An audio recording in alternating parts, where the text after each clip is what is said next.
really important to give game that's actually making an impact, right? If I look at the finance space and I look at what other creators are talking about, sure, it's great for people to have the knowledge of, put your money in broad market funds, invest for the long term. All that is great, and that's what you should be doing. But if you look at the people you're actually watching online, especially when we're talking about the finance space, how are they able to make all of this happen? How have a lot of these people been able to grow their wealth so significantly? It's because they've been able to grow their income, right? And then poured all that money back into their core investments, right? So your core investments should be those long-term broad market funds like we preach. But at the end of the day, you can only cut so many costs, right? You only have so much wiggle room to like actually create a dent in your budget in terms of cost cutting. At some point, you're going to need to figure out a way to actually earn more income so that you can then take that income and then invest it properly, right? That's just something that I think is really easy free game that a lot of people just don't talk about.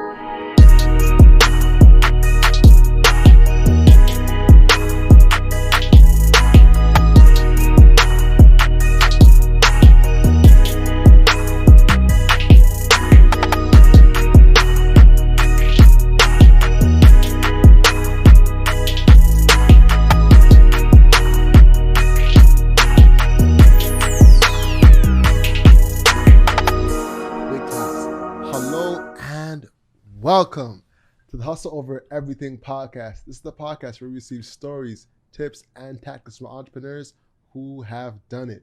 Today, we have a special guest in the building.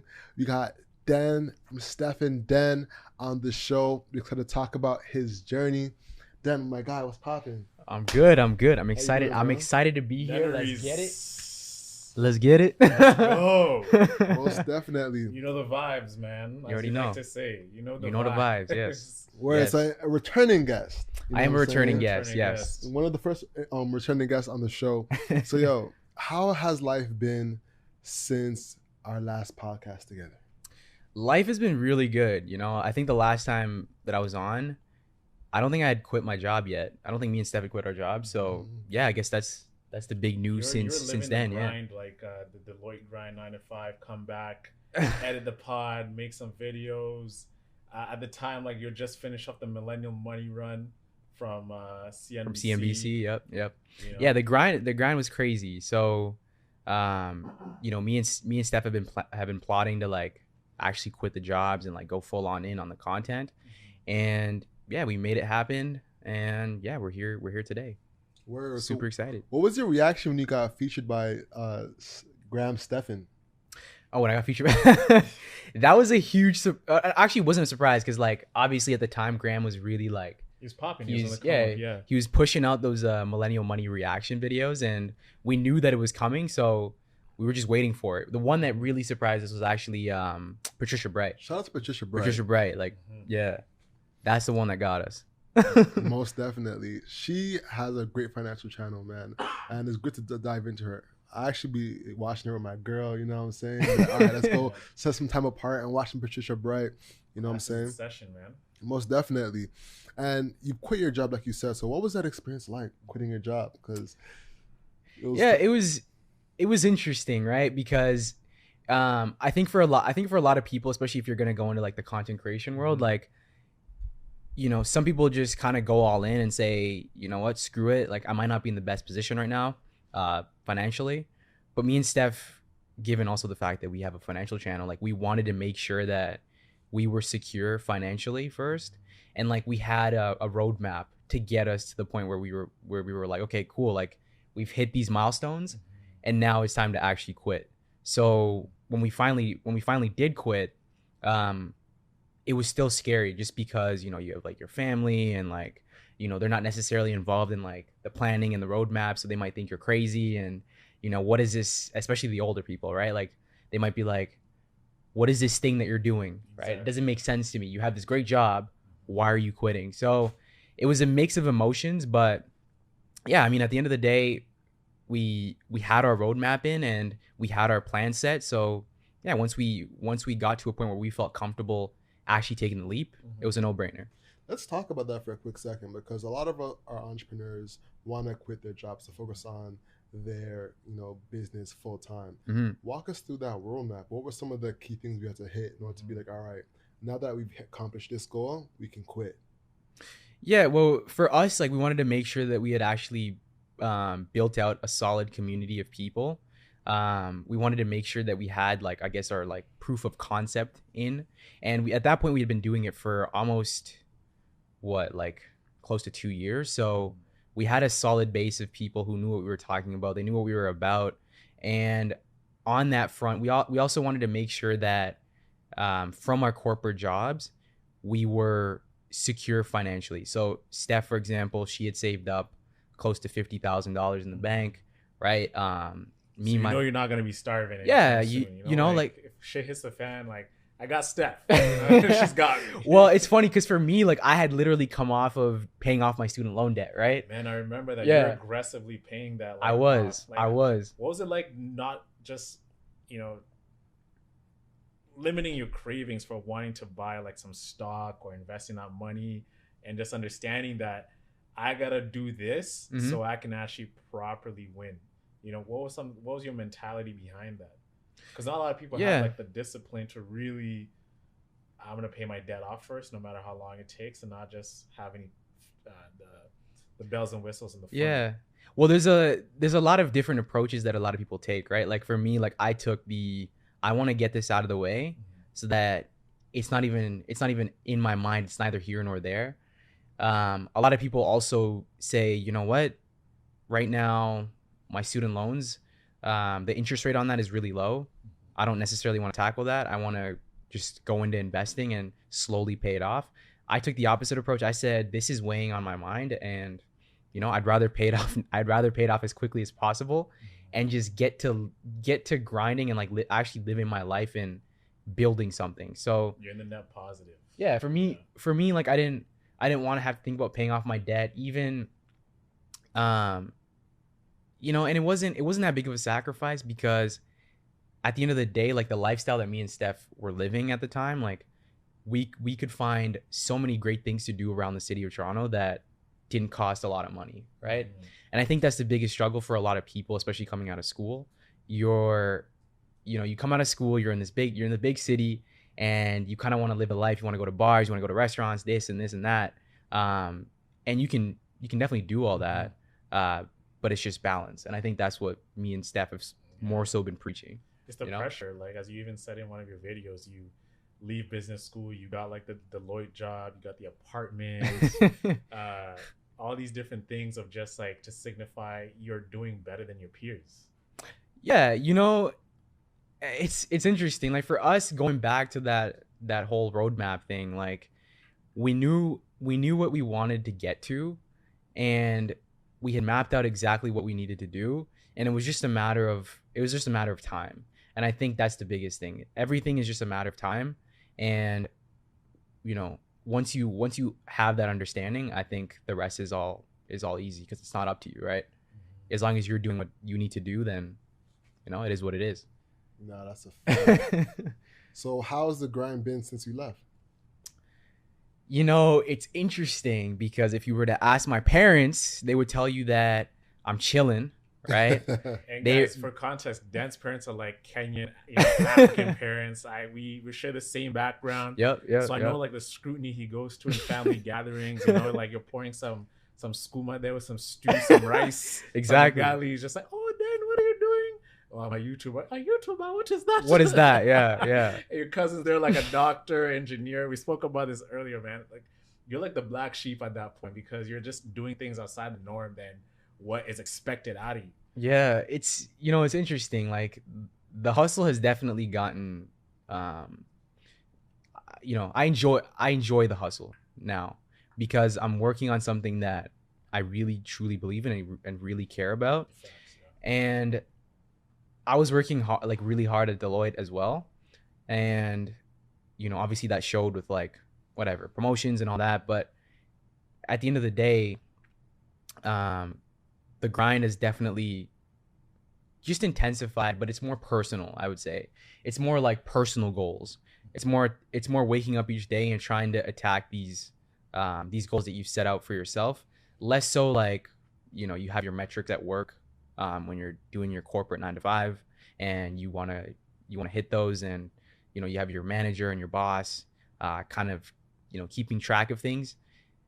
Once you go all in and you're full time in the whole content creation space, like it's literally all you, right? So you gotta have the I don't know, you have to have the foresight to like actually plan yourself accordingly, wake up every morning and try and do things that are gonna benefit future you. Yeah. So what's a normal day in your life like now? Normal day in my life. So that looks a ton of editing. Like I was telling you guys right before this, like my life right now just revolves around editing a whole bunch of content.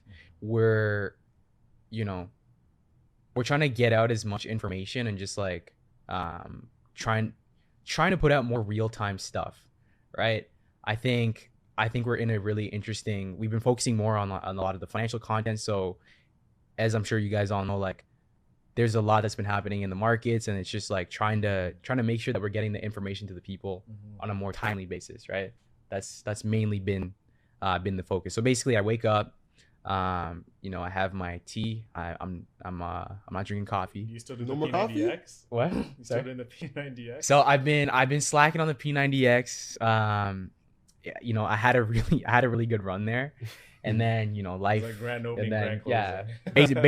basically. So yeah, I usually wake up, have my tea. I'm off the coffee. Why are you off the coffee? Honestly, I just got to a point where I felt like I was really addicted to the coffee. Is it like the coffee, Like- or you're addicted to like just like the smell of it, like the culture? I would say like I'm just addicted to like having a hot beverage. Yeah. And just having that, like it's in the morning, I have a hot thing on my hand. So sipping on it. so me and Steph, we got to a point where we were like really into coffee and like really trying out different beans and like trying to get stronger and stronger coffee. That was more my vibe. Like just the more Robusta strength. beans, right? Yeah, the more strength, the better. And it just got to a point where if I didn't have coffee, my day was honestly like almost ruined, because I couldn't think, I couldn't concentrate. I would just be sitting there thinking about how I haven't had my coffee yet, And so when it comes to like, trying to actually get stuff done, like you can't do that. So I decided to take a little break. Last time I had coffee was on Halloween. I think around Halloween, I think we did breakfast with my parents. So we went out to breakfast. I had a whole bunch of coffee, and then I just quit cold turkey. Had headaches for like a solid like week and a half, and then I've just been drinking tea ever since. I'm definitely gonna go back to coffee. Like I love coffee. Me and Steph have literally like our whole vibe and our whole like a lot of videos on our channel also involve coffee. Like we love coffee. Like I truly love coffee. So yeah, I'll definitely get back to that. But yeah, I drink my tea in the morning. What do I do? And then read whatever news is happening. I'm really tapped into like the Morning Brew, the Peak, which is the Canadian version of the Morning Brew. So I read all my news in the morning, and then eventually we get to actually editing, or depending on the day, me and Steph will have a little like catch up to talk about what our day is looking like, and then that'll basically be my day. I'll just edit until I can't edit anymore. Edit until you drop. Yeah, basically. I hear that. Speaking of daily news, man, let's get into a bit of daily news and kind of get back into your life. So Google, have you heard about the split stock? Yes. A 20-to-1 stock split. Yep. Talk to us about that. What's your thoughts on it? So it's interesting. Me and Steph were talking about that this morning, and basically the idea behind them actually doing it is to allow more access for a lot more investors, right? Right now their stock is at like $2,000 something, right? Something like that. That's a lot. So a lot of people can't really access that, right? So there's incentive there to get more investors to actually buy Google stock. And then there's also the incentive to actually get on the Dow Jones. So this is something that we've talked about before, where the Dow Jones is a price weighted index, meaning that if your share price is really high, they're not gonna allow you to get into their index because the weighting for your company will be too much, right? So give you a quick example, right? Like if Google were to get in at 2000 a share into the Dow Jones, they would take up majority of the weighting. So if Google were to fall, right, like let's say they fell like Facebook did this week, a 25% fall, that would greatly affect the Dow Jones. So what the Dow Jones does, and Apple a couple years back had to do the same thing. If they wanted to get into the Dow Jones, they had to do a share split. They had to get down to that like $100 mark. So I think eventually, once they actually do the 20-to-1 split, Google's going to be going for $100 something. That's going to be monumental for retail investors like us. It is. You're definitely going to see a lot of people. I've been seeing a lot more people saying they're planning on loading the boat. I'm not too sure about that, but Google's obviously a phenomenal company. So yeah. Listen, we ain't no master investors. Shout out to Ian Dunlap. You know what I'm saying? So this is not financial advice. I'm gonna say that out there from now. And how has been given financial tips and given your knowledge in the space? How has it been? How have you been receptive or received by people over the last few years creating content? What's that been like for you? It's been an amazing feeling. It's been an amazing feeling, and the reason I say that is because, for me growing up, and I always say this, right? Like knowledge truly is power, and I think about where my own family or like just other people that I know would be if they simply had the knowledge, and I think we're in a really great lane where it's like we're able to provide you knowledge on finance and just like the personal finance world and how you can better yourself money wise for free. Like you just have to go on YouTube, flip on a video, and you will get content that is directly relatable to you and in a way that you can actually digest. It's not like we're using all these crazy terms, this and that. And I think a lot of people appreciate that, right? Like a lot of people just haven't had access to the markets. Like if I think about probably our parents, a lot of them, I just recently got my dad out of mutual funds. I was explaining to him how they, we're looking at my dad's portfolio and his return was terrible, right? But they're still getting their 2% every single year. The management expense ratio it's insane on that, man. Yeah. It's absolutely ridiculous, right? And it's like you don't know better, and you also feel comfortable with what you do know. So it's like I bank with these big banks, so whatever they're telling me must be right. So yeah, like I think we've had a really great people have been really receptive to the content, and yeah, I think we're in a really great lane too, where a lot of people have more access to finances at their fingertips, right? Exactly. So yeah, it's been amazing. So one thing you've been doing is you've been leaving single stocks and you've been going into ETFs a lot more. This is something that you completely shifted your mindset on. Walk us through leaving single stocks, because single stocks is opportunity to win big. Yeah. But the downside of it is cost of time, investing, learning, and of course you can't beat the market. Like you never know what stock is going to come. So what made you decide screw the single stock investing? Also, Steph is also in the same wave, and then go to more into ETFs and index funds and etc. So this was our first year of really, so 2021 was our first year of really diving into investing. And I said this on one of our last quick takes where I was like, the market climate that you walk into when as a beginner investor can greatly impact how you view investing. If you started investing shortly after the 2008 financial crisis, the likelihood of you being a conservative investor would have been extremely high because you were walking into a mess. When you're starting to invest in 2020 and 2021, when growth stocks are having the best years of their lives, right? Like major gains, a lot of people are going to be more aggressive investors and want to load the boat with these crazy high flying growth stocks that are delivering crazy growth every single year, right? So for us, once again, this was our first year really being in the stock market and really being tapped in. And that greatly affected my approach in particular. So, you know, in the news, if you're staying up to date, you're seeing that such and such company is delivering these great numbers. And that's where we see examples like Peloton, right? Like they did extremely well during the pandemic. Man, Peloton, like you feel like there's massive FOMO, like when you didn't get in, and it just skyrocketed, and then now it's like the fall from grace, straight up. Yo, it is a very unfortunate story, but it also goes to show you just like how quickly things can change.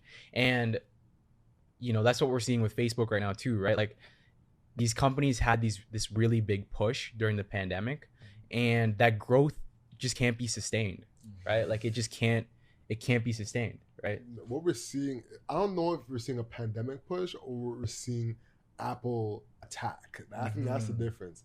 Apple is attacking Facebook right now. Yeah, with the privacy change. The privacy change. The iOS 14 update, which is like, you know, causing a ruckus for a lot of advertisers. But also, we're seeing Facebook in the middle of a pivot. You know, right now, they're pivoting towards the metaverse. And with that, there is a lot of, you know, change that's happening. So the whole company isn't as focused on acquisition of new users because they're all focused on gearing up for the metaverse. You know, do you think that that's sustainable? Personally, what's your opinions on the metaverse? With so Facebook? Yeah, it's interesting. I was looking into this morning, and you know, Facebook is a mess. And the reason I say they're a mess is because they fooled us with the whole metaverse name change. Meta name change, right? To drive our attention away from all the scandals that they were having internally with the whistleblower and all of that. Gotcha. Right? So before like go deep in the whistleblower, what happened for the people who don't know who are listening? What was a whistleblower scandal that, from what we saw and what was actually happening?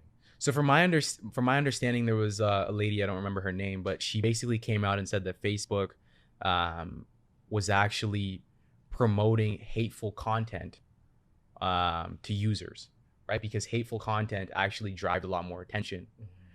So, you know, if you look at a lot of the atrocities that were happening across the world in the last couple of years, Facebook was actually adding to that by putting it in front of the masses, which is really unfortunate. Yeah, that's basically what's happening. Yeah. To be honest though, that's almost any platform. Like on TikTok right now, you're gonna engage with content that makes you upset. On Twitter, it's the same thing. Because it's talking about guys with bad podcasts. You know what I'm saying? That's the new joke. You heard about this, Dan? Like about the guys, like how every guy's podcast now. It's a way for us to gossip, apparently. Oh, interesting. Yeah, interesting. Yeah. Especially for black men. This Especially, is the thing. Yeah?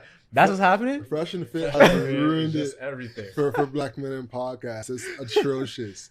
You know, I'm actually collecting like hateful comments right now. I find it hilarious. So on my Instagram stories, I'm just like posting. Putting a bank of like. I've seen a couple of those actually. Yeah. It's hilarious, like what they're saying about guys in podcasts. But the reason for that though is just because how algorithms work, right? If you see some piece of content that is atrocious to you, you find it hateful, you're gonna engage with it, and then the algorithm can see that and put more in front of your face. Yeah. So then it's gonna be a loop of bad content that you hate and engage with, and it just keeps going and going and going and spiraling. Yeah. So that's what any platform does. Twitter does that, TikTok does that, but Facebook is especially good at that as well. So they got exposed for that, but in reality, every company does it. Well, what I was gonna say is that what's interesting is that, you know, going back to them being a mess, they have that side of things, right?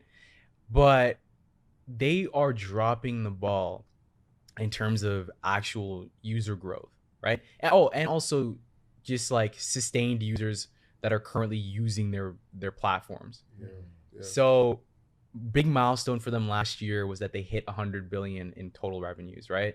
So that's a huge milestone for any for a company to hit. But it kind of sucks because that's all in the shadows behind everything that's been going on. In their earnings call, Mark Zuckerberg apparently mentioned TikTok like 5 times. That's not a good sign, right? They know that TikTok is where the eyes are. And even for us as creators, like when me and Steph talk about the different platforms, like Instagram sucks. Yeah. Instagram It's so hard sucks for to, the like, creator. get reach, man. Yeah. The reach, the actual like usability of the platform, like it's not like we have so many issues. We just have so many issues with it, and like they're so reactionary to what other platforms are doing. Them introducing the new subscriptions, right? You know, Twitter just started doing subscriptions. Oh, Twitter's doing it too now. Exactly. Interesting. Yeah. Twitter came out with subscriptions, so there's like a certain follower count you need Okay. and certain amount of engagement for your content to Yeah. like, unlock these things, like having a newsletter now to charge people, Interesting. having donors for your tweets, so I can pay to get premium tweets now. So That ain't the biggest BS, if bro. I'm tweeting like some raunchy stuff, he says you can subscribe to my hot Okay. takes. Okay. Interesting. Yeah. That's some BS, man. I ain't no paying for nobody's. I always thought like Twitter's too good to be free. Like it's actually to me it's the best platform you can actually. You would engage. pay for somebody's hot takes? Who do you pay for? Keep it a buck. I would pay for certain people who provide actual value, right? And if they actually have some tweets that are Really? bro, like I would pay not for tweets, but tweets that lead to like a deeper context. So let's say a thread. Interesting. I'd pay for certain threads. So let's say Naval. Okay. You know Naval? No, I don't know. He founded Angel List. Okay. So he wrote like this massive thread. It's like called How to Get Rich. Yeah. And he spoke about like how the newly rich, they're either like in the media space, so you're creating content and videos, or you create tech, which it's like it's the greatest equalizer, meaning that you can make money, you can scale really quick, and you can create value as you sleep. It just works for you. So this is how you get rich.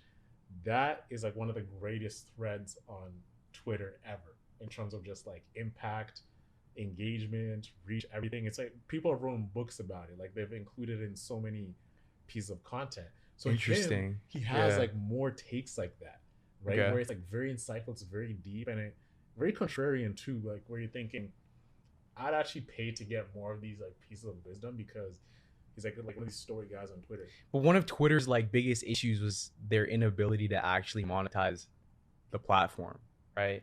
And the same issue it's the same issue they had with Vine, right?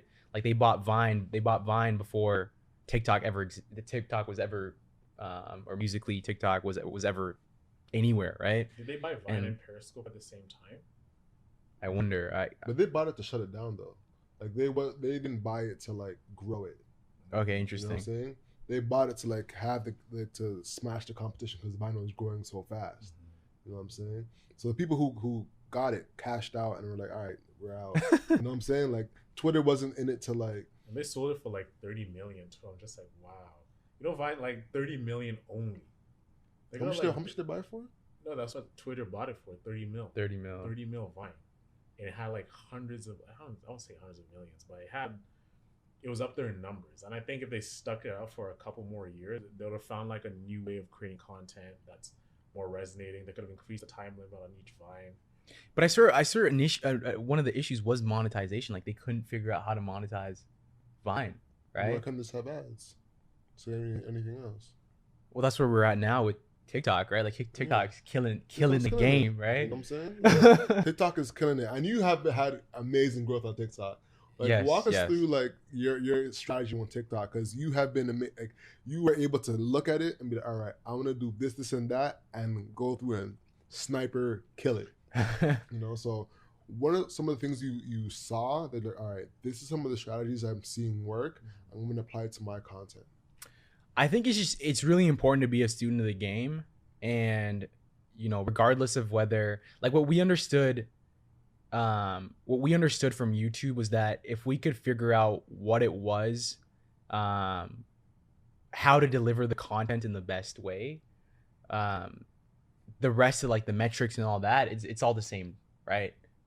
From platform to platform, right? Like the viewer engagement, all that, understanding those metrics is probably the easiest part, right? It's more or less understanding the best way to actually deliver the content. So we did a deep dive where Steph in particular, like she's the one who's really on top of like our TikToks and our Instagram reels. She's the one who like kills it on that. So we did a deep dive and we were looking at what was doing well in our space. And what's interesting and what you'll find is that the biggest creators on TikTok in the finance space in particular are not the biggest on YouTube. It's not like a one for one, right? Like if you already have a big platform, like, you know, we'll throw out a name. Like if you're like Graham Stephan, for example, he doesn't post financial tips or that type of content on TikTok.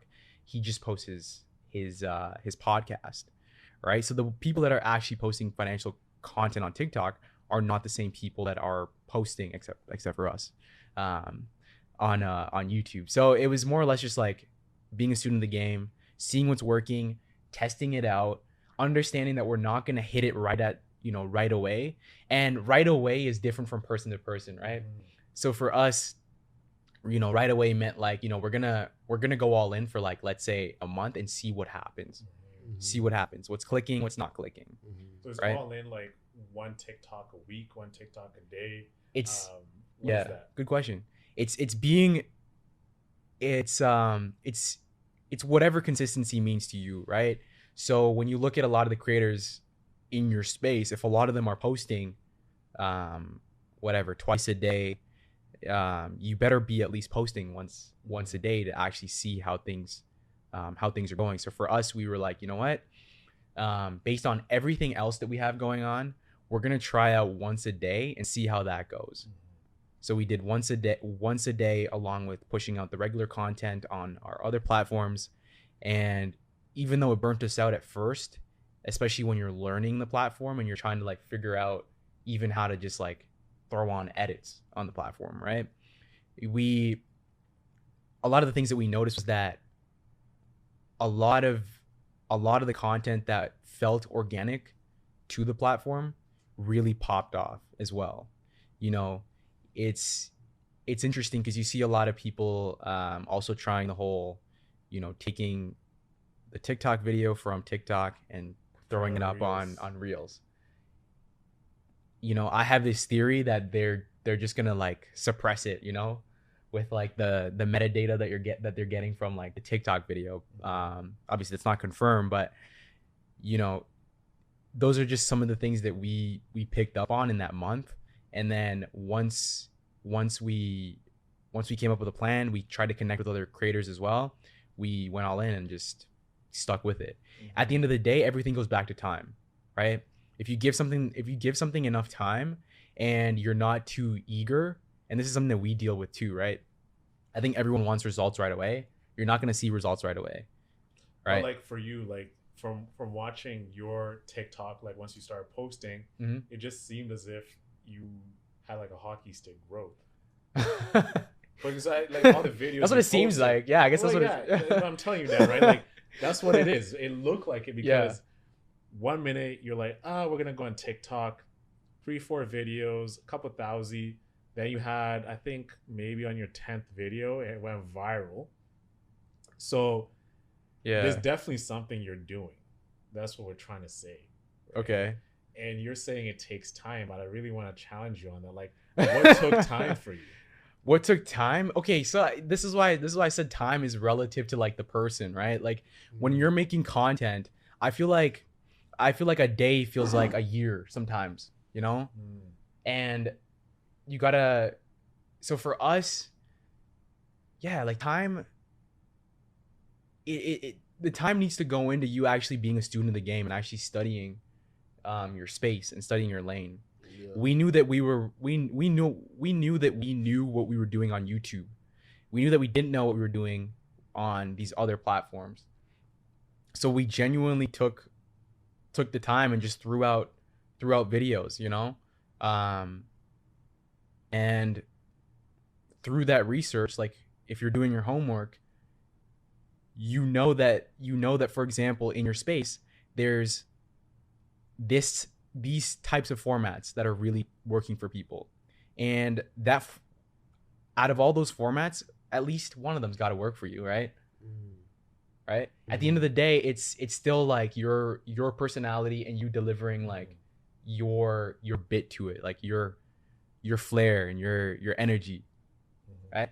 And I think that's one of the toughest things. It's also changing up how you do things depending on the platform and changing up your delivery. Yeah, that's funny about that. That was going to be my next question, because I noticed that you didn't really migrate your YouTube content to TikTok. You were like, I'm just going to create TikToks themselves on the platform, you know, which was like an interesting decision, because now you're doubling your work ethic to try and get that done. And you said that you burnt out trying to do that. Yeah. So like, how have you found balance in between that? And do you find that sustainable? Yeah. So, you know, the learning curve is probably one of the toughest parts, right? Especially in the beginning, because it's like, you know what you're doing on YouTube, you know, especially if you've been on there for a minute, right? Or on whichever your main platform is. But for us, like what we always say is that the good stuff, what we say on our TikTok is that the good stuff is on YouTube. So you might get a little snippet in a really like easily digestible, like quick chopped up way. We do a lot of skits on TikTok. So, but at the end of the day, like our goal is to get you to the main content where you're going to get the most amount of knowledge and information, which is on YouTube. So what was the question again?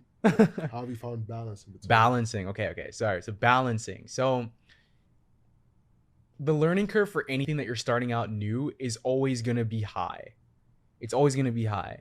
But once you get past that initial stage, all it is truly just time management, right? And not trying to like over deliver when you know it's not feasible, right? Like if I was to say that we're gonna do a regular YouTube schedule and we're gonna push out content, but I'm also gonna try and do 7 TikTok videos a day. That's just unrealistic. Facts. Right? Start off, like even when we started off on YouTube, we did 1 video a week. Eventually we got to 2 videos, and now we're now slowly, almost 3 years into this. Now we're trying to get into 3. Right? Like you have to pace yourself. You have to pace yourself. You're not going to get it right away, and that learning curve is going to be high, but once you get past that initial learning curve, you're it's all good. That's it's all good. We struggle with, like going from podcast to podcast and YouTube. Woo! Then we got to think about that. We were posting a lot of clips on TikTok, and we realized it's not really resonating. You know what I mean? It's just like, because no one cares. People want to be either entertained or educated. And I think one thing we might not be really hitting on is educating natively to TikTok. Okay, right? Interesting. So my theory is like, either if you have like a big following, let's say like Gary Vee, like he can take like any interview and he can put it on TikTok and like it can pop, right? But if you're like a new person coming to the platform, it's like, I think you really got to create high level content for TikTok. Like stop the podcast, actually make skits, make funny stuff, make quick takes that get people like, oh, like this is good. Then I think you can start feeding them the content, the other content, YouTube and everything, right? So it's like high level, let's create TikTok and then remind them that we got a podcast now. But I think like maybe there's one guy on LinkedIn, he says, if you have a TikTok account and it's not really doing anything, it has like 200 views and you've posted 60, 70 videos, it's like time to reconsider a new account. So I want to ask you like this, as now you've come to this, is that really true? Can you come from a very low like view account like per post to come to 10, 15,000 clips? Like what goes into making a TikTok video pop, right? Does it matter? Like, does your account get like shadow banned if it's not really showcasing that it's doing much? Like, I'm just kind of confused here. So like, what makes success on the platform? Yeah, once again, right? Like it really goes back to being a student of whatever platform it is that you're doing, right? You got to see, like, if I'm looking at other podcasts, for example, and certain clips, like there's certain clips that come up on my For You page that are from a podcast, and I ask myself, what made me even like double click on that and save it for later, or like what made me stay engaged in that particular clip? And a lot of the time, and this goes across the board for whatever niche that you're in, is it's really hot. Whatever they're saying grabs my attention right away. like what was I listening to the other day? It was this clip where they were talking about Tesla. So there's this. I was about to ask you about Tesla. Yeah, there's this clip where this one podcast was talking about Tesla, and I've come across this podcast page before, and I never really thought too much of it. But this one clip had me really engaged. But it was the pace. Like, pace is really important too, right? Like, these are all things that you kind of have to take into consideration. The pacing of the video. Like, are you taking too long to get to the sweet spot, to get to the good stuff? When we talk right? about the hooks, right? Like, that's so important for TikTok, especially right away. It's got to be right away, because if you think about it, when you're on TikTok, like when we're scrolling and stuff, it's right away. Boom. It either captures me right away, or you just keep going. Infinite scroll, right? So it either captures me right away, or I'm not staying on. Facts. Right? Yeah. And you gotta try different things. Like, if I keep doing the same thing and it's not working, then I gotta change it up, right? Yeah, the definition of insanity is doing the same thing over and over and expecting a different result. Yeah. Mm-hmm. Most definitely. So let's get into some, more stock talk. You know what I'm saying? Stock talk. You mentioned Tesla. Yeah. Right now they're going through a chip shortage. A lot of companies are. Yep. How do you see that affecting the companies over the next few months, bro? Yeah, it's interesting. So on the last earnings call, Elon talked about how the chip shortage and just supply chain issues have really, really affected the company. Yeah. And a couple weeks ago, we talked about, I believe it was Toyota and GM. They've also had a lot of issues. And what's interesting, when I was actually doing a deep dive into this, I didn't realize that a lot of the cars, just the regular cars, take a lot of chips as well. Like, just your regular cars, not just like your Teslas or your more high-tech cars, but just the model of cars that are made nowadays require a lot of chips. So, the chip shortage really isn't going anywhere. And if I look at what Elon was talking about on the earnings call, basically what he said is, this year is going to be it's going to be a good year, but because of the chip shortage, because of the supply chain issues, because of potentially inflation as well, they're just not going to be able to deliver as many vehicles. A lot of car manufacturers aren't going to be able to deliver as many vehicles because of the chip shortage. It's just a fact, And what's interesting about Tesla is that regardless of all that, they still did really well. They still did really well in their last quarter.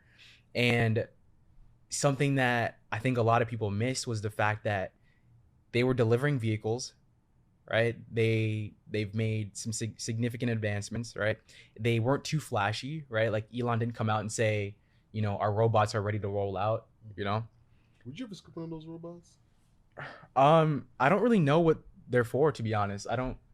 Right? Yeah. Man, Elon's predicting a very grim future. He's just the one who's like, yo, these robots, you don't know what they could do. Like, what you see now, yeah, it's like these will be able to outrun you. Like, there's actually some robots in parts of Europe, they're walking around the streets saying, put on your mask. They can spot you from a mile away if you're not wearing a mask. Yeah. It's interesting because I think Elon's big vision and what's really gonna work for Tesla is them being able to take the autonomous driving software and actually be able to sell that itself, license it out. Yeah. So that's he's definitely been hinting at that. And what I found really amazing was the fact that they did really well this past year in terms of vehicles and all that, but they were doing all of that while also building out their infrastructure. So their what do you call them, charging stations, they're up almost 40% year over year, right? So when we talk about all these other car manufacturers that are getting into this space, Tesla's so far ahead infrastructure wise, the actual backbone of getting a bunch of charging stations out in the US. It's so interesting, Facts. And the charging station is interesting because it takes so long to charge a Tesla. A lot of people don't like the fact that it takes so long. Shout out to Spark Charge, by the way, being Josh able to Aviv, actually man. Josh Aviv having the actual batteries Spark in your plug? trunk. You know, have you heard of Spark Charge? I have a friend who I believe works there actually. I believe Get he's out of here! I think that's the company he works for. I think he's VP of engineering actually. Get out of here! Yeah. So Josh Aviv was on Shark Tank. Okay. Yeah, and he got an investor for Mark Cuban. We actually had him on the podcast too, so that's why. Very cool. Yeah. Very cool. Word. And that's also very cool is liking and commenting on this video and rating it on Leave a Spotify comment and Apple. Go do that. Leave a comment for Dennery. And open a new tab up and shop hustleeverything.co. All right. So one thing that I do find interesting with that and the charging stations is the fact that it takes long, and how are we gonna like solve that? How are we gonna actually provide a solution there? Because people don't want to be at the gas station for an hour. Yeah. You know what I'm saying? Some people will charge it at the workplace, but like that's like the only thing. Like, how are you gonna solve that? It'll be interesting to see how that actually plays out. I remember watching a video, or I think it might have been Steph who was telling me about or showing me a video where it was this girl who rented a Tesla and was trying to drive all the way to Montreal, I think, with it.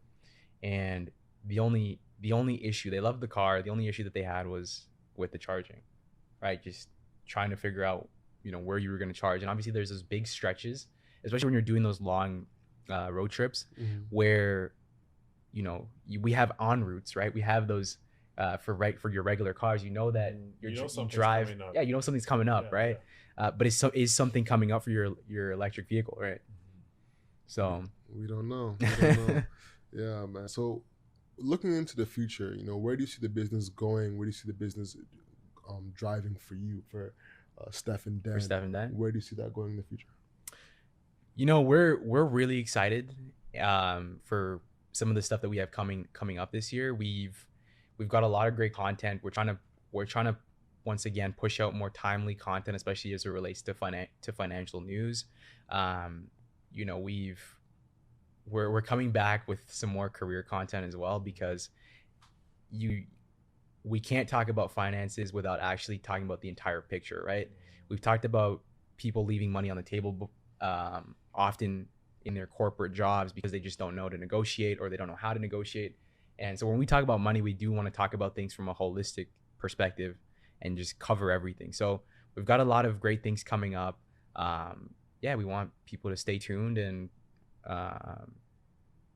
we're excited. We're hoping at some point we can actually like meet some of the people in our community too. Do some live shows. Yeah, like that would be really cool. That'd be fun. Yo, what if you had like a live show, like a live event where it's like StephandDen could have something live, you know what I'm saying? Axel Rennie could have something live. That would be awesome. Like a whole hustle fest. Hustle fest, man. You know what I'm saying? That'd be dope.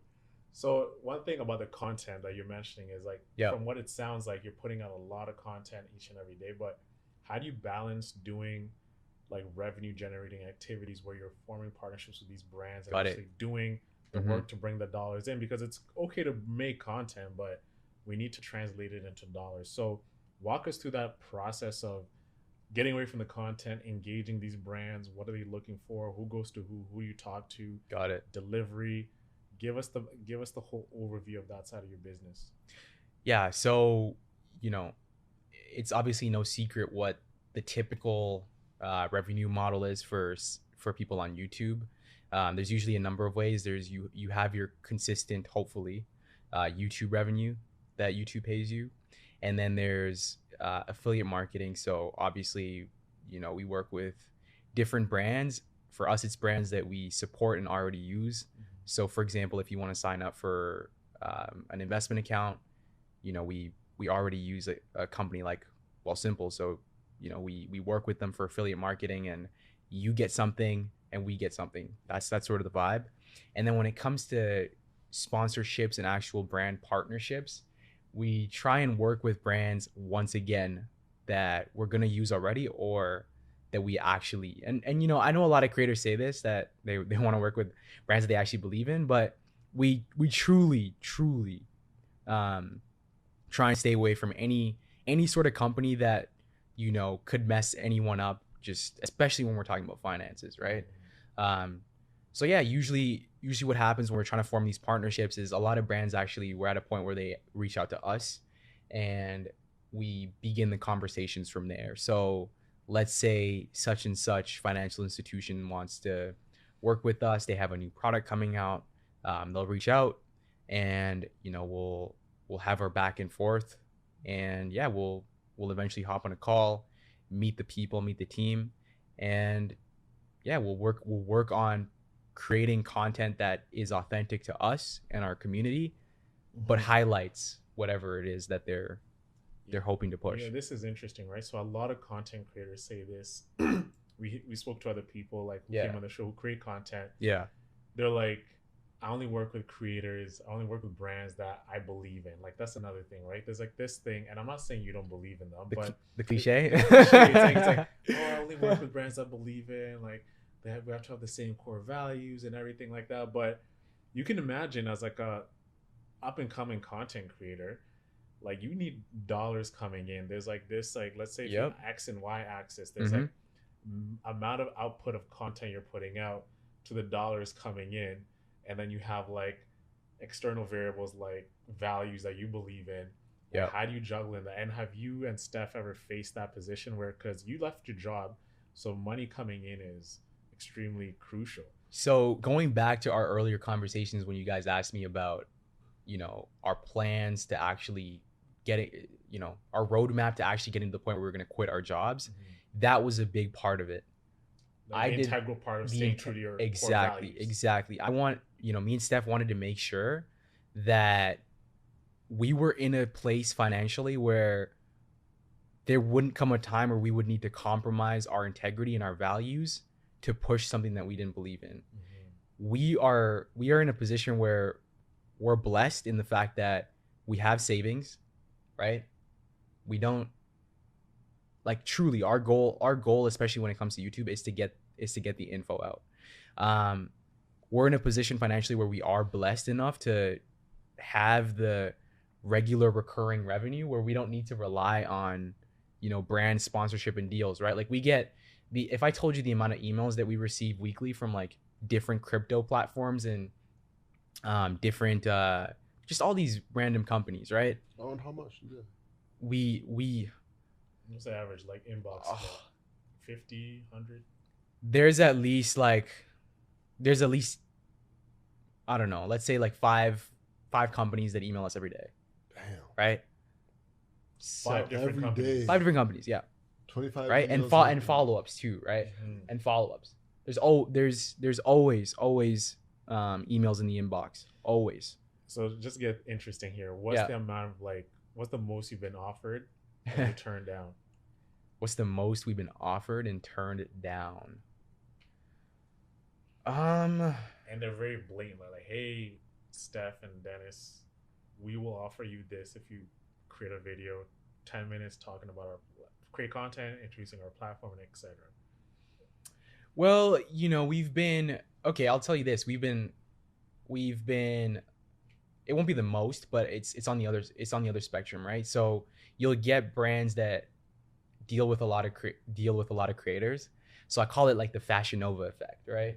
It's kind of like, I liken it to like that time where you saw all these creators on you know, the micro influencers on girls posting their Fashion Nova code, everything exactly, like that. Exactly, right? So but basically what Fashion Nova did is they destroyed the game for all the creators that they were going to partner with, right? Like, they were paying so little and so many people were willing to accept so little that if you came across, if they reached out to you and you actually were someone that valued your content and valued your brand and your people, they just wouldn't take it because there's 10 other people lined up to accept $100 for a post, right? So, you know, for example, like we've had Skillshare is one that does a lot of deals with a lot of people, right? And you know, for them, it's purely metrics based. Purely metrics based.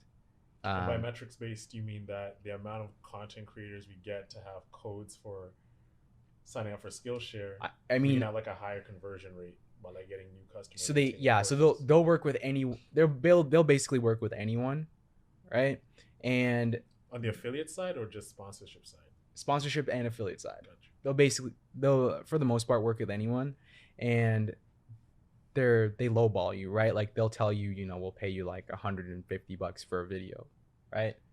Like if you think about the amount of effort and time that actually goes into it, and once again, like this isn't even a brand that's actually, in my opinion, offering, like a great deal of value in relation to our content, right? Great brand, they have a lot of great courses, but in terms of our actual content and the value that we think they're going to bring, does it make sense for us to partner with them for that amount of money? And also thinking doesn't about make sense. The lifetime value that piece of content brings down. Yes. Comparison to like the $150 they're paying you. Exactly. Like if we're making evergreen content that is going to be around for a long time, anyone who clicks that video is consistently going to see this particular brand, right? So that's the bar. Evergreen content is the bar, because that piece of content will live on for years and years and years. So that advertiser is going to be there for years and years and years embedded into your video. So it's like, what is that worth to you? It's not like it's an Instagram post that you can post one day and delete the next, and it's like, all right, there you go. Yeah.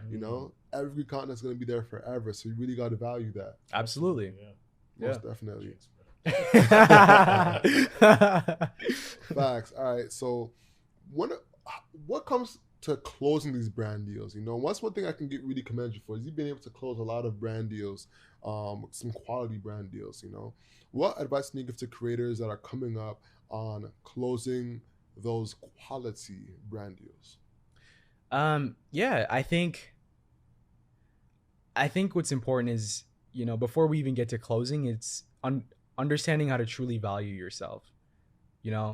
I get that for a lot of creators, it's like, I heard someone mention that it was like, they likened it to like the wild, wild west, where no one really knows what's going on. A lot of people don't talk. So you're not in this no blueprint. Exactly. So no, you don't know what such and such person is charging. So number one, understand that you need to value yourself, and you know how much effort you're putting into these videos. And once again, it's not just about effort, but you also value your community. You know how important your people are to you. So understanding those two things.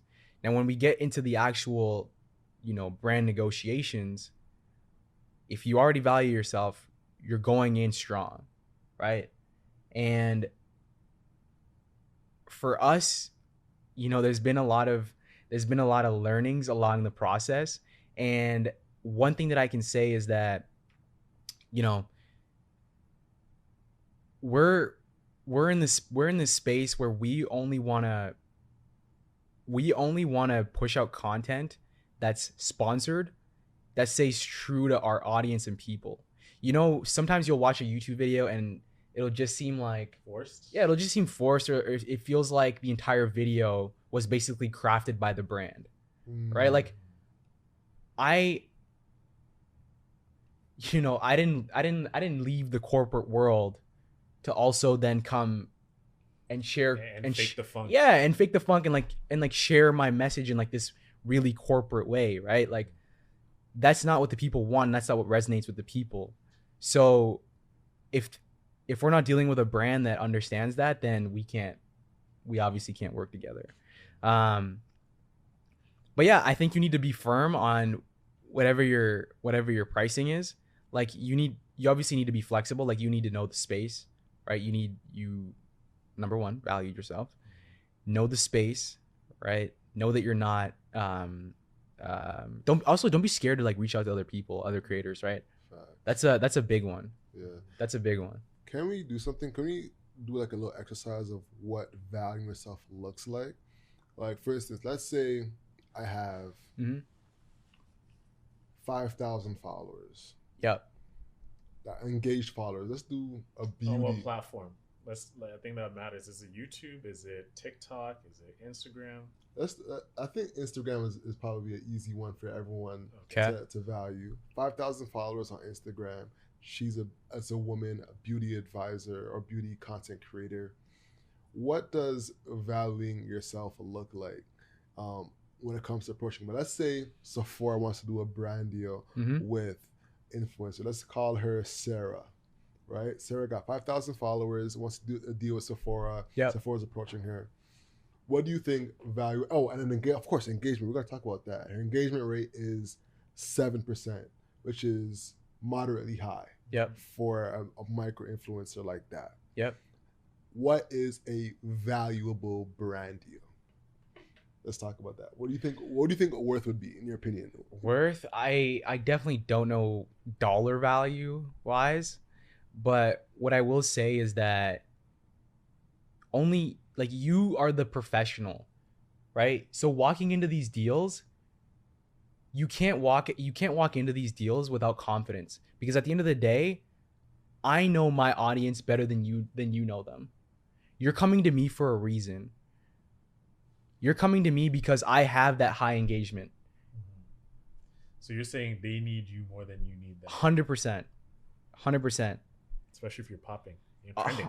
100%. I'm trending, man. You're trending. You know what I'm talking about, right? Yeah. For sure. Yeah. Word. So, well, if you're Sephora, what would you offer her? 5K followers, 7% engagement. What are we doing? Is it like a post? Low-hanging fruit. That's a great question, because we have to talk about what the deliverables are. Yeah. Okay. So let's say I offer this girl 2 posts on Instagram story. You know what I'm saying? If you were Sephora, both of y'all, and I'll do my thing too. What would you offer a girl for that in that scenario? And the post is staying there forever. Sure. Oh yeah, because you got me. Word, because I got him last time. So post is staying there forever. You got a reel. If I'm Sephora and I have 5K, for all of that, I'd offer her $2,000. $2,000? $2,000. What are you doing? Wow. 7% engagement is high, right? If I'm like, I have like, let's say 360, like let's say 400 something around there, right? Engagement. That's like potential like lifetime customers for Sephora, right? Like repeat purchases and fans. Mm-hmm. Wow. What's your friend then? What do you think of that? Actually, no. Let me get your number first, and we'll talk about that. And I'll get my number after, and we'll talk about each one. This is a tough one. This 2 is a tough posts one. and a story. 2 posts and a story. That's tough. That's tough. Like if I'm Sephora, like, you know, I can't imagine they'd offer her more than $1,000 for a post. No more than $1,000. Yeah. 2 posts and a story. For 5K? For 5K followers. 5K followers? Even with that high engagement, right? Like, you know, I don't know. Yeah. I don't know. Cause with Sephora, I feel like Sephora does have a little bit more leverage, to be honest with you. I'm saying like 750. 750. So 750. Because micro influencers is super small, and there's so many. There's so many of them. Yep. There's so many. You know, like I'm trying to think. If I had like $100K budget from Sephora, which is like the average beauty budget, you know, I'd say probably more, but we've seen 800K for influencer budgets. But I'll say 100K as an average influencer budget. So you split that around maybe 20 influencers, 30 influencers.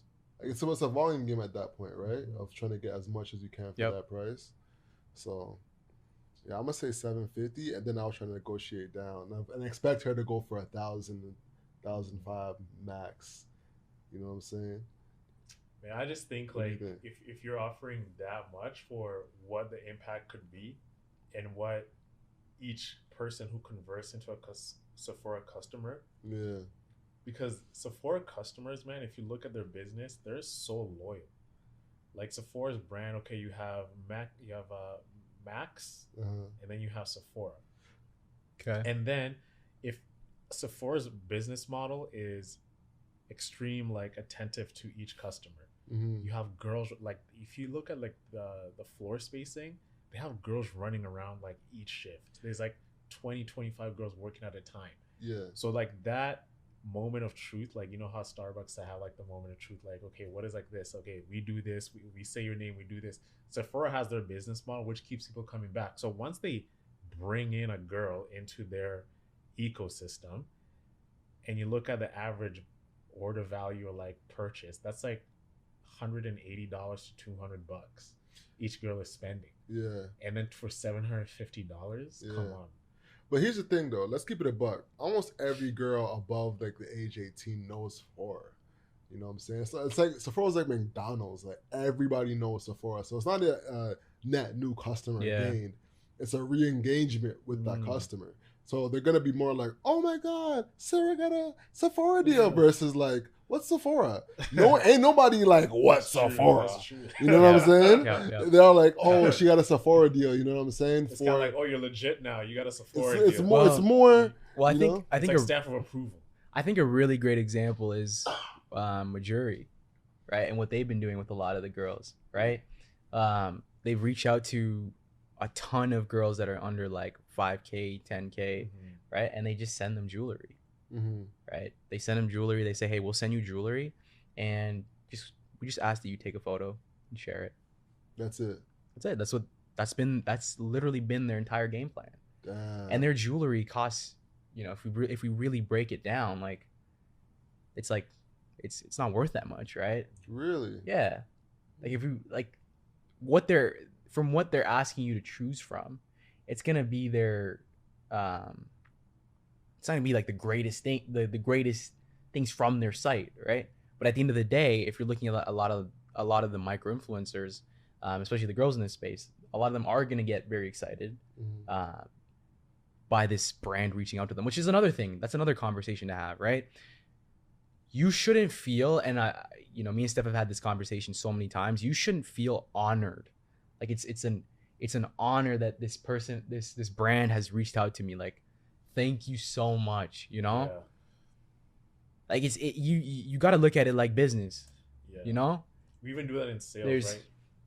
There's two parties here, right? Like, like in sales, they say if you're talking to a CEO, even if you're a junior, you can't make yourself feel like a junior talking to the CEO because he's gonna make you feel 100%. So even if you're like an account executive, like I work in partnerships, I approach every conversation as if I'm on your level too. Like it's something called maintaining frame. So it's like you go into the situation maintaining frame, and this is applicable to also influencers too. Like I have equity into the thing that I'm doing for you. Yeah. So let's actually talk accordingly. Yeah. And I wanted to add something else to that conversation around like, actually doing deals. Make sure you guys are reading your contracts. Facts. Make sure you're reading your contracts. It's so important. If you're not reading them at this point, you are going to learn the hard way, and you're gonna. Yeah. Do you have a lawyer too, like for now at this stage? Yeah. So I reached out to Alex and I asked him for a lawyer that he had dealt with. So he recommended a lawyer and we reached out to them, and that's who we're working with now. Andrew Henry? Yeah. Shout out Andrew Henry. Yeah. Bro, this is what we do, creating community. Ecosystems. You feel me? Ecosystems. Alex, bro. Bring that in, bro. We're doing God's work, bro. We're doing God's work. Shout out to that, man. I love it. Yeah. Shout out to Andrew Henry. So we should go deeper there because a lot of entrepreneurs can't afford that lawyer for that first contract maybe till they get paid. Yeah. Some of the things to look out for that I know off top, and feel free to add on here. Yeah. One is perpetuity, usage rights. Another one is repurposing.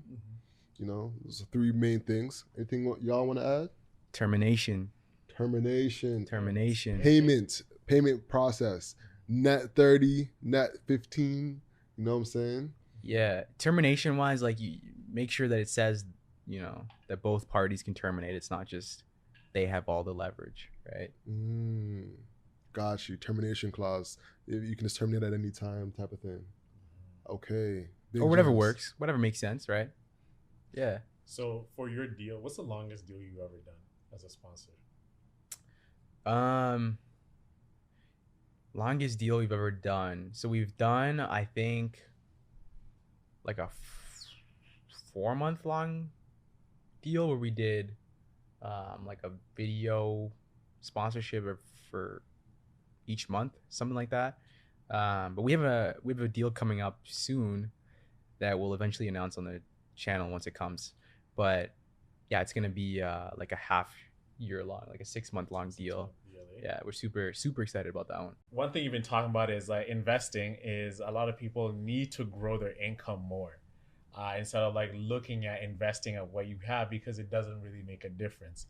I found this really profound and I thought like I could bring this up too. Like what led you to this instead of, hey, invest your money and whatever?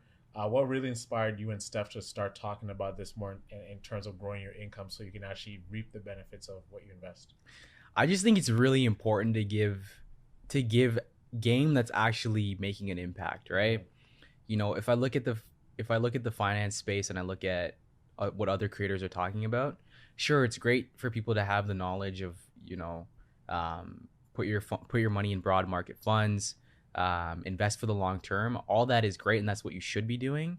But if you look at the people you're actually watching online, especially when we're talking about the finance space, how are they able to make all of this happen? How have a lot of these people been able to grow their wealth so significantly? It's because they've been able to grow their income, right? And then poured all that money back into their core investments, right? So your core investments should be those long-term broad market funds like we preach. But at the end of the day, you can only cut so many costs, right? You only have so much wiggle room to like actually create a dent in your budget in terms of cost cutting. At some point, you're going to need to figure out a way to actually earn more income so that you can then take that income and then invest it properly, right? That's just something that I think is really easy free game that a lot of people just don't talk about. And this also goes with budgeting as well, right? We talk about, hey, people think budgeting is a secret. You need to be doing, I need to budget. I need to like do this. But no, you don't need to be budgeting. You need to find a way to make more money so you can actually enjoy the things that you enjoy, to be able to save more money, to actually feel as if like I'm actually getting I'm getting something from actually doing this budget. Because if you budget like and you're making, let's say, a regular income, you got rent, you got your phone bill, you got heating, you only have so much money to play with that it doesn't even make sense to budget. It should just be focused on making more money. So if we're talking about cost cutting, right? Like I think there was some sort of study that was done where they looked at, I'm sure we've all heard of like the latte effect and like, people constantly talking about and preaching about for the price of $1 a yeah, day. yeah, like if you spent this much money on your latte, had you invested that money, you would have this amount of money, right? Dave Ramsey's one of the big people that talks about that. And what's interesting is that we've taken the approach of like, you don't have to cut out the things that you truly want and value, but and what's interesting is that those things don't necessarily make the biggest dent, right? It's the big ticket items. So for example, your housing, right? Your housing is one of the biggest categories that you're going to have in your budget. If you can actually figure out a way to cut the cost on your housing, that will make a bigger dent than you not drinking your coffee every single day or buying a coffee every single day, right? And once we tackle that, then we need to get into actually talking about how you're actually going to grow your income and make more money. Like at the end of the day, like our goals personally, me and Steph, is financial freedom, right? That's one of our biggest goals, and financial security. So when I think of financial security, like that, for me, it isn't just, I'm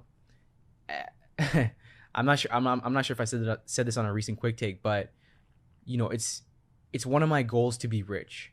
And for me, being rich doesn't mean me, going out and buying Lambos and Ferraris and driving around and like buying all this expensive stuff.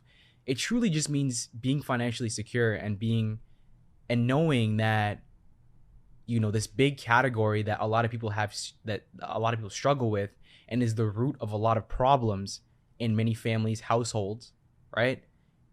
I think it was Kevin Hart that talked about this, right? If you can figure out a way out of, just not having enough money to actually support your family and things of that nature, like you're gonna be so much happier, right? Like, sure, money doesn't buy happiness, but when you have that comfort of knowing that financially you don't have this burden, it makes things a little bit easier. Yeah. 100%. So when it comes to that money, how much revenue streams do you have? How many revenue streams do we have? That's a good question, actually.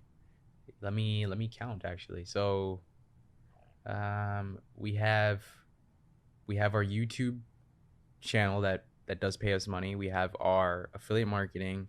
We have our brand sponsorships. What else do we have?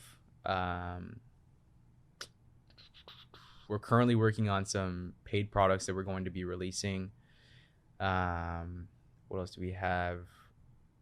We also have our money from investments that generates a little bit of income as well. So I would say around five revenue streams. Yep. And coming back to the revenue streams, and personally, like, to your own like financial journey, yeah, you paid off about $30,000 in debt. I paid off about $45,000 in debt. $45,000 in debt. And from the aggression point, what was that aggression point for, like, complete? Like, how much money did you have when you were going aggressively to pay off? Okay, so like, you mean like how much money I was dedicating, for example, like a month? Well, how much of your debt did you have left? And like, when you decided, I'm going to pay this aggressively, how much do you have in debt to continue paying aggressively? I decided that I was going to pay off my debt aggressively when I graduated university. Well, at 45. So at that point I had $45,000 that I needed to pay off, and I dedicated. How much did I dedicate? Wow, it feels like forever, but it was only a year ago. I believe I dedicated like $1,400 a month. $1,400 a month to pay it off. And then obviously, like, some things come up, right? Like, let's say you need to go to the dentist and your insurance doesn't cover everything, then you can't necessarily dedicate that much for that month. But for the most part, like, I really aggressively paid it off. And keep in mind, like, I didn't have a really big income, right? So I think if we're talking cash flow, I had, after paying off all my major expenses and my debt, I only had, I think, about $200 left over. That's the only reason why I was saying that, because I knew that was tight. It was very tight. I was running a very tight budget, but this was a personal goal for me. And we get a lot of people messaging us, asking, should I pay off my debt as quickly as you did? Should I invest because I can earn more in the market? At the end of the day, and obviously I don't follow everything that Dave Ramsey says. What I do think is very important to understand, though, is that for the masses who aren't the exception, who aren't actually going to be that diligent in tracking everything about their finances, you should get your debt paid off, right? And the reason that I say that is because, sure, mathematically, you might earn more in the market, but that individual who is actually earning more in the market while still paying off a little bit of their debt at the same time is someone who actually is diligent in what they're doing, right? It's kind of like credit card churning. That was a big wave at some point. Really big. But the downsides of credit card churning is that it hit the masses. And what you had was a lot of people just signing up for a bunch of credit cards that had no business signing up for credit cards. If you look at someone who actually was properly churning credit cards to their benefit, they were running, like, for example, like an Excel document where they were keeping track of every single card. Is that going to be the masses? No. Right? So if we're giving value in content for a broad range of people, you need to make sure that you're keeping in mind that most people are not the exception. Right? There's one guy, Bill Ackman. Bill Ackman, yep. I know Bill Ackman. Pershing Square Capital. Yeah. He had this video of teaching about investing, and one thing he was talking about was, you should not really start investing if you have debt, because if you look at like the amount of interest you're going to be paying on the debt, compared to like trying to chase gains in the market, Mm-hmm. it doesn't really make sense because Yep. you know, if you look at like the present value of the debt compared to the future value of what you're going to be paying off in interest, it doesn't really matter. Even if you like, let's say on an average return rate of like 8%, Yep. it's not going to make sense for you to invest the money. It's actually smarter for you to aggressively pay off the debt like you did. Absolutely. Because, you know, it doesn't, at the end of it, if you even make money, like the interest over time is going to be more than what you have made over that like average market year in the market. Yeah. Go ahead, man. I was gonna say I think a lot of people also just underestimate the amount of is it underestimate? I just think people don't really think about how much life they have to live. And when you say you have this student loan debt, like if you just aggressively paid it off, you're gonna be done so quickly, and you're gonna have moved on with your life, right? It's kind of funny because when you're in it, you also don't realize it. Like when I was aggressively paying it off, it felt like time was just like frozen, right? If it literally felt like time was frozen, because if you think about it, I was running such a tight budget that there wasn't that much for me to play with, right? And when we're living in today in the day and age where people are on IG, they're showing all these restaurants that they're going to, right? Like I used to ask Steph, I used to be like, where do these people get this money from? Right? You Like see where all them things out there at like Carbone and like yes, you what is like people, Valdez, people going on these vacations, and I'm like, yo, where does this money come from? Hotel X. A lot of girls are playing hangman. What does that mean? Hangman is when they show a little hand in the photo, in the video. Okay. And then it's showing the whole body of the guy who's actually paying Who's the financing the whole thing. You know what I'm saying? They're paying hangman. Yeah. But bro, you might get in trouble by saying that because a lot of these girls these days are gonna be like, oh yeah, like I'll make my own money. Like for you to say like I need a man, like you know, there's gonna be that crowd that like. You know to be fair, there's a lot of girls who are paying the bill themselves. You know, let's be fair. And there's also a lot of girls who are going on dates with guys and they're getting food from them. You know, there's a bevy of women who will go out on dates for the food and for the experience, pardon me. So that's just what it is. You know, then I prefer a little bit right here. Oh yeah. But yeah, man. Working towards wrapping up, what advice do you have for entrepreneurs looking to pay off their bills and invest in the stock market? Because you were doing that too, right? Mm-hmm. You weren't just paying off your student loans alone. You were also investing in the stock markets as No, well, no, right? I was completely just focused on paying off my debt. Yep. No stock markets, no REITs, no nothing. Nope. Interesting. So when you finish paying off your debt, what did you have in investments? Was your investment portfolio at zero? So here's because it sounds like you're up again. Yeah. I am up, and the reason I'm up is because this goes back to me and Steph talking about like this whole holistic view of money, and the beauty in like me aggressively paying off my debt when I was making like next to nothing on my starting salary at work was that by the time I finished paying it off, I was still working hard at work. I was still I'd gotten promoted, I'd gotten bonuses. So, you know, by the time I finished paying it off, I was in this position where like I had, you know, more money, right? All of a sudden it's like you're done your debt, you're paying it aggressively, and then it's like, wow, I have so much more money now. And for a lot of people, what they do is they're like, cool, like I can now go spend. But my thoughts were always on, once I'm done, like I feel so excited to just like get my money in the market, right? So get the gains, man. Yeah, like for when I was still working in corporate, like in a very short period of time, like all of a sudden I had, for example, like 10K in my bank account, and I was like, okay, wow, like this is amazing. Now I can start to I can start dedicating a good portion of my monthly income to my investments. And luckily enough, right, like I had the foresight of putting a good chunk of that money into those broad market funds like we always talk about. So when we're looking at like we're like our earlier conversation when we're talking about Facebook, Tesla, this and that, and we're seeing all these technology companies, PayPal, all of them just come back to Earth from Mars. I didn't have a lot of my portfolio invested in that, right? Like I had some growth stocks that have done not so good, but once again, the majority of my money was in those broad market funds. And to go back to your point, Alex, like I think it's really important, especially if you're someone who is an entrepreneur and you are growing your income. Make sure you're dumping the money that you're earning back into your investments, and your investments can mean back into your business. So that's one, and getting into the stock market and investing in those broad market funds.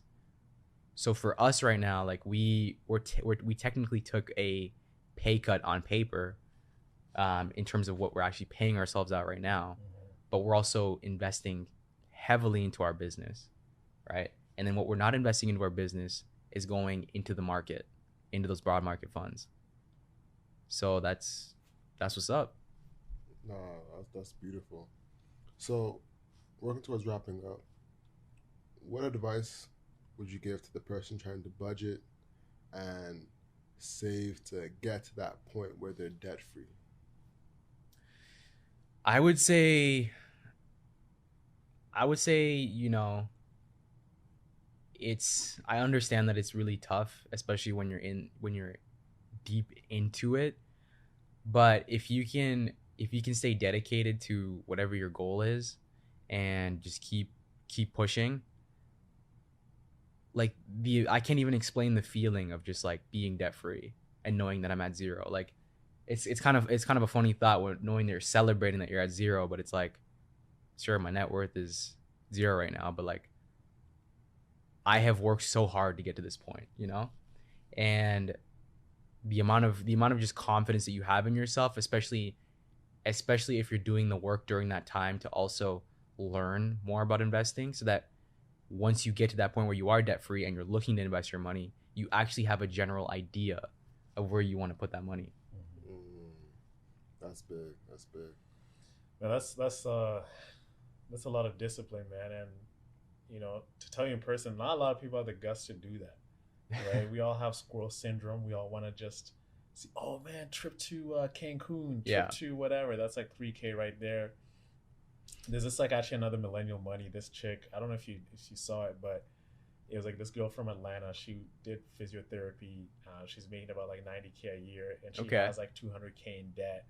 But I'm gonna send you this video. It was disgusting. I was just like, how are you spending all this money? And it was like that, again, millennial mindset. Well, if you have debt, you don't have to pay it all at once. You can just like pay the down payment. Yeah. And you can afford to take this car loan. Oh, my boyfriend pays for my dinner, so it's okay on that. He takes care of my food. I was losing it, right? And then what's funny? Kevin Samuels did a video on this thing. No way. Yeah, wow. It was hilarious. But you're kind of you're like a unicorn in this space, because people our age, man, it's so easy just to get that shiny object syndrome after graduating from putting all this work. You're like, oh, I got the big job at KPMG. Let me get this nice condo and everything. Let me go get this car. Let me take this trip. But you can actually kill that debt in like 2 years if you really dedicate it. Because if you said again, you have a long life to live. You can do so much after you pay off your debt. You don't have to do the minimum route and just... Well, yeah, like 2 years, dedicating 2 years of aggressively paying off your debt is so minuscule in the grand scheme of things, especially if you're doing the work to actually learn more. And once again, like it's not even like an all or nothing thing when it comes to paying off your debt and investing, right? Like I said, when me and Steph look at, for example, like what Dave Ramsey preaches, where it's like, I forget what saying he has, but it's like basically eat rice and beans and rice, or whatever, right, for however long, right? I don't necessarily think that I don't necessarily think that there's a one size fits all way of doing this whole personal finance thing. Like that's why it's called personal finance. But I think it's important for you to check yourself when you're not hitting your goals, and you need to acknowledge why it is that you're not hitting your goals, right? Like it takes a bit of self-reflection, But at the end of the day, the North Star is you, is future you. Balance is the name of the game. We're not telling you to like go all out and just like, you know, you gotta live like shit for, you know, X number of years, right? Balance is the name of the game. Whatever your balance is, and as long as you're hitting your targets, like who cares? Facts. What books would you suggest our audience read?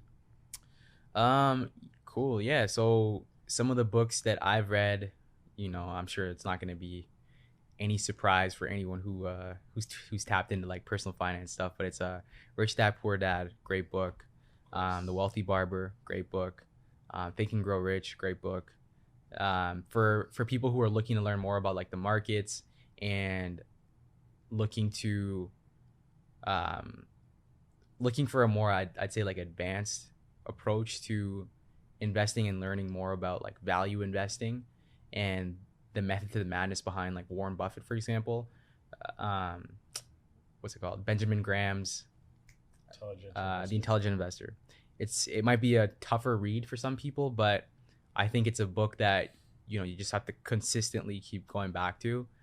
Yeah, it's a really great book. One thing I want to add on is Get Good with Money by the Budgetnista, Tiffany Aliche. That was a good book as well. Shout out to the Budgetnista.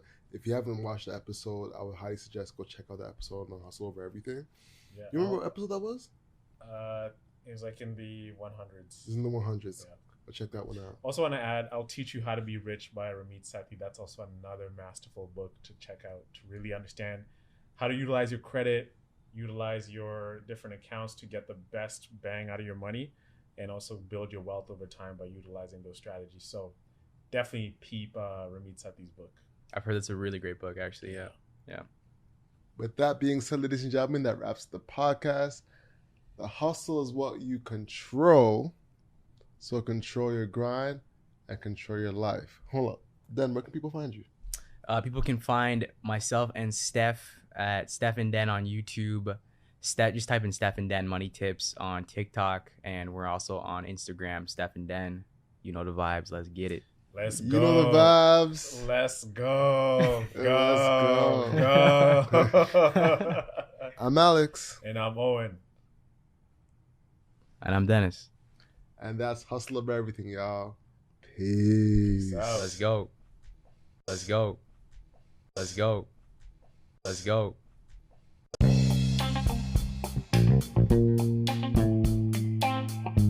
Thank you so much for listening. The conversation continues on our Instagram at 247hustler. We post very frequently. And be sure to check out our merch at hustleovereverything.co. We have some amazing sweaters, hats, mugs, and a lot more. Lastly, our Proud to Pay program is linked in the description below. Thank you so much for your support. Talk to you next Monday. Peace.